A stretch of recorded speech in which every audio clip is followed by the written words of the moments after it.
మీకు బుక్స్ చదివే అలవాటు ఉందా? లేకపోయినా కూడా అమ్మ డైరీలో కొన్ని పేజీలు అనే బుక్ని చదవండి. మేము మొన్న తిరుపతి పోయినప్పుడు మా మరదలు నాకు రిఫర్ చేసింది దీన్ని. అక్క మొత్తం చదివి నాకు రివ్యూ ఇయ్యి అని చెప్పింది.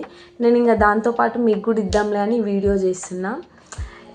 రచయిత రవి మంత్రి గారు నిజంగా అసలు ఇది నిజమైన కథనో కల్పితమో నాకు తెలియదు, కానీ మనల్ని అయితే ఒక ప్రపంచంలోకి తీసుకుపోతుంది. అసలు నిజంగా కొన్ని పేపర్స్ చదివి నేను వండుకుంటే మళ్ళీ నా నిద్రలో కూడా ఈ క్యారెక్టర్సే వస్తున్నాయి అన్నట్టు. అందుకే నేను టక్కున లేచి మళ్ళీ చదివిన.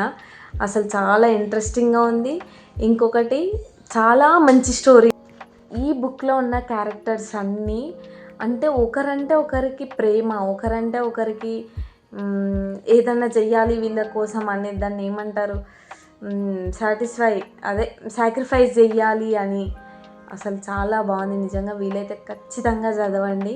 నేను ఇది సెకండ్ టైం చదువుడు, ఎందుకంటే నాకు నచ్చింది. మళ్ళీ ఆ ప్రపంచంలో ఒకసారి పోదాము అని చెప్పి నేను మళ్ళీ చదువుతున్నా.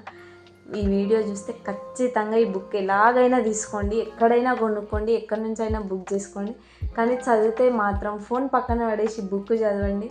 మీరు ఒక ప్రపంచంలోకి పోయి వస్తారు. నా మీద నమ్మకం ఉంచండి. Bye bye.